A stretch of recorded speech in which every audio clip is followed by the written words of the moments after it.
The first implementation grants of the $500 million EDA Tech Hubs grant program are in. We'll talk to two of those programs today on Culture Builder Live.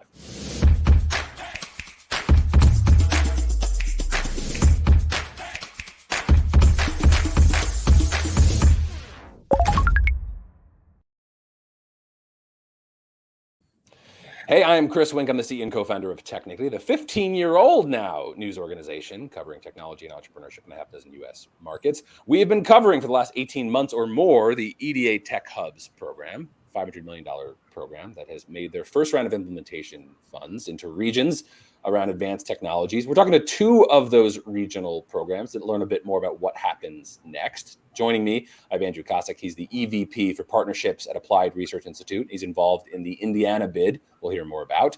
And Rob Simpson, he is the CEO of Centerstate CEO. That is the economic development group up in Upstate New York. He was part of the bid that ran from Syracuse to Buffalo. Andrew, Rob, thanks for being here. Thanks for having us. Thanks, Chris. All right, let's start with a little bit of fun, and then we'll get into the details. Andrew, I'll throw to you first. Give me the quickest line on what your bid is, and where were you? How'd you actually get the news? Yeah, well, thanks, Chris, for covering this all along the way, and it's great to be with you today. So our bid is focused on biomanufacturing. Indiana has some unique assets in that space, maybe a bit of a hidden gem, hoping to be not as hidden in the years to come. So we're focused on this investment in the workforce pipeline space, and then supporting small, emerging, and scaling up entrepreneur groups in the biotech sector. So we got the news. You know, it was an ongoing conversation. I imagine somewhat similar for Rob. So we were cautiously optimistic after submitting the phase 2 application at the end of February. Based on the fact that we continued to get questions. We thought if it went completely silent, it probably was not a great sign, but there were questions along the way. Of course, we kept those communications very quiet. And then it was kind of an evolution towards the announcement that was made on July 2nd, where we did have some advance notice, but we were let's say, strongly encouraged to keep that very close to the chest. We certainly wanted to respect the EDA and the Department of Commerce, that this was their announcement to make, and we were eager to trumpet it as soon as it went out. We did have some time to put some, communication strategies behind that, but it wasn't until shortly before that when, it's not official until it's official. So we weren't taking anything to the bank until that official announcement on the 2nd. But we're certainly thrilled since then. Rob, give me the one-liner, and where were you seated? When did the champagne get popped? Still waiting on popping the champagne. A lot of work to do still. But listen, our application is focused around semiconductor research, development, innovation, and manufacturing. By 2030, 25% of all U.S.-made semiconductor chips are going to be manufactured within 350 miles of where I'm sitting today. It'll be the highest concentration, 1 out of every 4 chips in America, highest concentration of any region in the country. I think we all know semiconductors are the fundamental input to the modern economy, whether it's the smartwatches or our phones, the baby monitors in our kids' room, whatever they may be. And it's a critical input, not only for our country's economic competitiveness, but for our national security. So our Tech Hub is focused on building a world-class semiconductor ecosystem that rivals some of those that we see in Asian nations on the other side of the world, to make sure that the U.S. has every economic and national security advantage that we can possibly have. And yeah, do you have like a literal story? When do you actually find out for sure that you get this? Listen, it's a similar story to Andrew. At the end of the day, they call, they ask questions, most of which were asking us to find places to pare back our budget or shave a few dollars here and there, which gives you a pretty good indication that they're serious about funding this initiative. But, we're thrilled. At the end of the day, out of 400 communities that apply for the Tech Hubs, kudos to Andrew. There were 12 that were funded, and we're really proud of the fact that we were the only semiconductor Tech Hub funded in the entire country, which is a pretty important validation of the U.S. federal government to the importance of Upstate New York to our country's economic future. So just give me the quick sense. What happens immediately now? What's step one for both of you guys? Well, I think for our part, there'll be a contract period where we need to work through some, crossing of T's and dotting of I's with the EDA. So it'll be some time before the funding's actually deployed. But in the meantime, we're preparing for the funds to come. We've got an executive board that's already been meeting, trying to do some work here in the meantime. One of our projects is construction related, so literally cleared off a lot where that training center and headquarters for the hub will be. So there's some things that we can do here in the meantime to set the stage for when the funding is available. And we want to be sure that we hit the ground running. And Rob, yeah. Yeah, I mean, I think for us, similar, certainly contracts, but the work is already in full force. We were fortunate enough almost 2 years ago now to have another pretty big announcement with Micron Technologies making an investment here in Upstate New York, $100 billion investment. Obviously, there's a tremendous amount of work that is going on in support of Micron's start of construction, which is going to happen early in 2025. Everything from prepping the site to workforce development initiatives to help people who live in our community get prepared for these jobs of the future.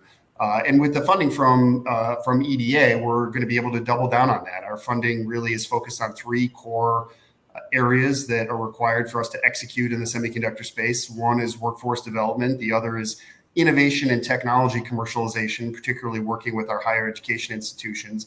And the third is building up a credible supply chain to ensure that Micron and Global Foundries and Wolfspeed and all the other fabs in Upstate New York have the raw materials and the consumables and the gases and the chemicals necessary for their process in order to ensure end-to-end continuity of that supply chain here in the region.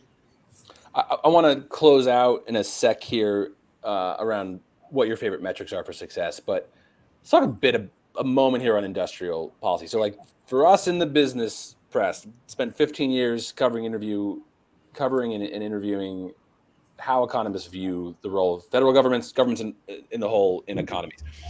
A very big thing happened in this Biden administration that I think in the business press we talk about, but I still feel like we haven't fully metabolized how dramatic and big a change has happened from Trump and Biden administrations. Trillions of dollars went into our economy. We're still metabolizing it in lots of different ways. And the general industrial policy kind of balance goes something like this. Hey, these are picking key and crucial technologies, and we need and want for all of various reasons them to be developed and built and homegrown. But the concern is that it can happen really inefficiently because what can feel like a great idea, semiconductors, biomanufacturing, precision medicine in regions around our country, do you just get distracted by so many different strategies? We technically have reported on how the tug locally can pull things. Oh, what about this initiative? What about that? I'd love to just hear you guys think. I'm sure you talked a lot about this. Why is this the right investment for the American taxpayer in, Indiana, in upstate New York? And maybe Rob, I'll throw to you because I've been relying on Andrew a bunch. Like, what's your pitch to the American taxpayer of why, yes, upstate New York is the right place and this is the right project?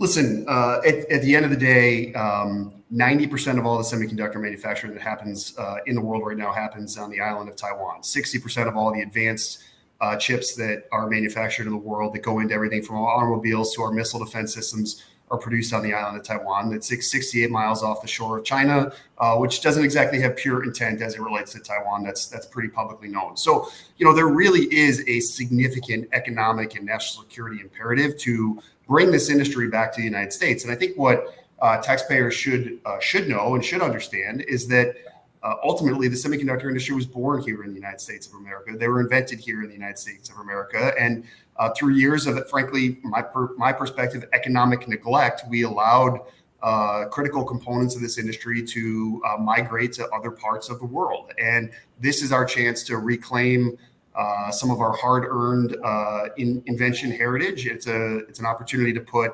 Americans back to work in producing technologies that make American economy competitive and that keep America safe.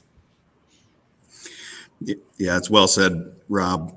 Similar themes and sentiments from our perspective. And I appreciate the focus on national security. It's interesting if you think back to the pandemic experience, maybe no two industries other than toilet paper procurement, perhaps, but where our supply chain vulnerability is more conspicuous than in semiconductors and in biotechnology, right? For various reasons. So, and Indiana was on the tip of the spear when it came to the pandemic response. We were the only state in the country where all 3 COVID vaccines were actually manufactured. So none were invented here, but when it came time to produce them, we were well positioned to provide that scale up production capacity.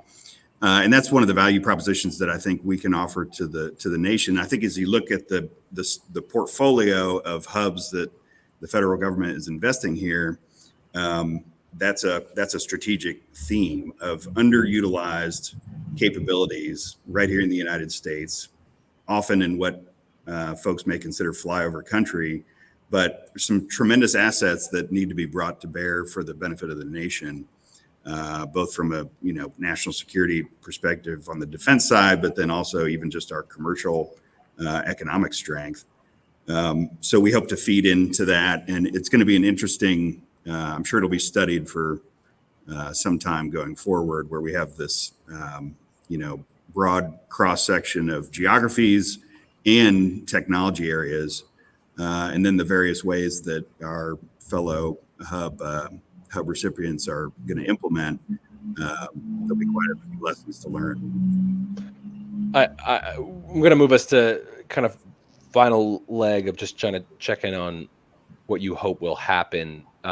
But something that bridges between kind of industrial policy and success in my mind is the question of place. You hit on, Andrew, the portfolio of this first round of implementation grants is real geographic range around this country. We technically have done a whole lot of reporting on the messy business of, for decades, Americans have been migrating out of our Northeast into somewhat Midwest and have largely been going to Southeast and Southwest. We're gonna, a century from now, expect global population decline. To give you the impossible question, how much can you think this Tech Hub program can have an impact on your hometown? You, at the end of the day, have a responsibility for the American taxpayer. It's federal government, but there's so much local tied to this. So how do you guys both balance local impact with a responsibility for national goals? How much can this benefit? How good is this for your hometown, home city, home state? I mean, I'll just say, I the excitement in Central New York is palpable, and I think it's been building. And it's not just the Tech Hub announcement; it's Micron's announcement. It's a handful of other major economic development projects that are in that vein. It's visits to our community from a dozen or more companies from Taiwan who were here a couple of weeks ago, who are looking at making investments here in support of Micron and the semiconductor supply chain. It's Tech Hubs. It's all these elements layered onto one another that I think creates this sense of momentum and excitement.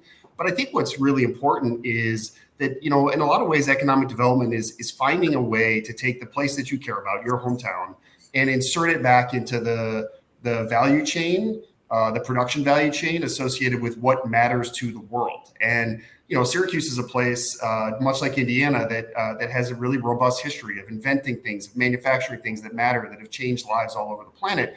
And in the post-industrial world, saw economic decline, jobs lost, people left. And what we've been able to do over the last 20 years is really reinsert Syracuse, Central New York, Rochester, Buffalo, Ithaca back into the production value chain, where we are making things that enable economic performance and growth all over the planet. And so it's that marrying of local and global economy that allows you, in my opinion, to really capture energy and use market forces to transform the place where, someone like me might have grown up and has family and history here. And so it's deeply personal to be a part of revitalizing Syracuse, but we were only going to be able to do that by tapping into global economic forces and what matters to consumers all over the world. Thanks for that. And because I'm short on time, I'm going to just hop over and just go, Rob, give me what is I'm sure your applications for the federal government have a whole lot of numbers on them. I get it. I wonder if you give me your favorite metric. Like when we check in, when you and I do a beer somewhere in Syracuse, 3 to 5 years from now, what are those numbers that you care most about in this application? And Andrew, I'll end up asking you the same thing. Yeah, for me, the two things that that I am uniquely focused on is one: are we able to transcend the history of semiconductor manufacturing, which is a pretty homogeneous workforce, and bring more minorities and women into the labor force in STEM, not only innovation but manufacturing? I think that's a really critical transition. If this is a part of our economic future, we have to make sure that economic future is open and accessible to all people. And two, how well are we able to help our existing manufacturing base in upstate New York pivot and transition and sell into the semiconductor manufacturing space? If they haven't been doing that over the last 20, 30, 40 years because things have happened in Asia, they need a lot of technical assistance, capital, and supports in order to be able to make the most of this moment for them. And those are the companies that never left here. They've been here. They were loyal to this region. And I feel a sense of loyalty to make sure that they benefit from these significant investments. So those numbers might be, the demographic of workforce today versus 3-5 years from now, and the number of semiconductor chips generated. Yeah, the amount of spend that we're actually able, Micron spend that we're actually able to capture locally within our existing service and manufacturing base. All right, Andrew, send us out. I know I went over here, but give me the same thing. What when you and I are hanging wherever we're going to hang in Indiana 3 to 5 years from now, what are the metrics we want to look at? The key for us, I think, is more qualitative. We certainly do have numbers that we could cite as well, but I think it's, if we're having a beer in Boston outside the bio conference, and biotech innovators are looking for where to go to scale up and build their business, I think we'll know we've been a success when it's assumed that they've looked at Indiana already. We don't have to make the case, but that they know that they can come here and it'll be fertile ground to scale up. I have more to ask, but no time to do it. So I'm going to end there. Rob, Andrew, thank you so much for being part of the conversation. And congrats. Thanks, Chris. Thanks so much, Chris. See you next time. Bye, everybody. Rob.